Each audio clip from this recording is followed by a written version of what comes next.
A Rússia fez hoje novos ataques contra a infraestrutura civil da Ucrânia. Os bombardeios acontecem num momento em que a guerra entra numa nova fase, com ataques ucranianos colocando pressão sobre Vladimir Putin. Quando a Rússia invadiu a Ucrânia em 2022, era questão de semanas até a grande vitória, imaginava o líder russo Vladimir Putin.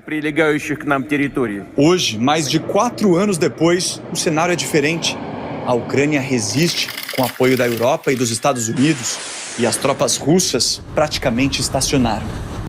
Esse é o mapa de março de 2022, poucos dias depois da invasão, com tropas ocupando também o norte do território ucraniano. E esse é o mapa atual. A Rússia ocupa quase toda a área de Luhansk e cerca de 80% de Donetsk, as duas províncias que formam a região estratégica do Donbass, no leste da Ucrânia.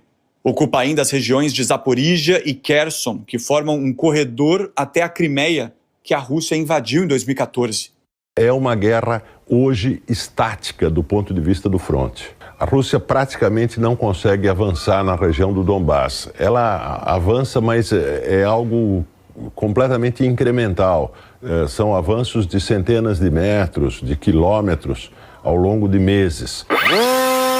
Uma arma essencial na estratégia da Ucrânia são os drones de longo alcance. O que a Ucrânia consegue é ampliar esse buffer zone, essa zona de atrito entre os dois países, para cerca de 15, 20, até 50 quilômetros em alguns casos. Então, as tropas ficam muito mais distantes, fica muito mais difícil para a Rússia conseguir avançar, conseguir consolidar as suas posições. Essas são imagens de uma operação contra embarcações ligadas à Rússia no Mar Negro e também no Mar de Azov, supostamente controlado pela Rússia. Com esses drones, a Ucrânia vem empurrando o conflito para o território russo. São refinarias e depósitos de combustíveis, bases aéreas, centros logísticos, alvos, inclusive na capital, Moscou. A guerra começa a atingir o bolso dos russos e a sociedade russa do ponto de vista psicológico. Os preços dos combustíveis explodem na Rússia, a exportação de petróleo se reduz bastante, o que é fundamental para o financiamento da guerra. O principal sintoma da guerra são as filas intermináveis diante de postos de gasolina. Há russos dizendo: parece que estamos na União Soviética de novo. Um dos últimos ataques foi contra armazéns da maior plataforma de comércio online da Rússia, que Kiev acusa de fornecer suprimentos eletrônicos para a indústria da guerra.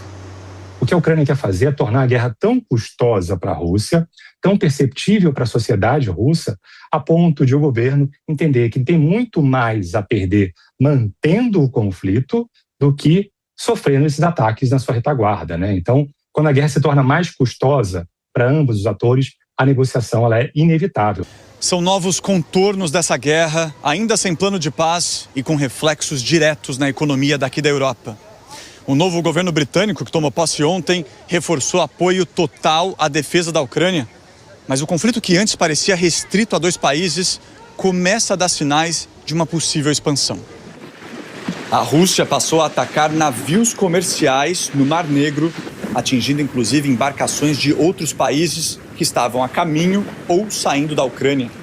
Isso é muito ruim para países da região que, no máximo, podem tentar diplomaticamente reativar esforços de paz. Isso tudo, mais a crise de abastecimento, faz com que, pela primeira vez, a figura de Putin comece a ter uma reprovação muito significativa na Rússia. Aquilo é uma ditadura. A reprovação por si mesma não significa que o regime não possa continuar a guerra, mas ele continua em uma situação muito mais difícil.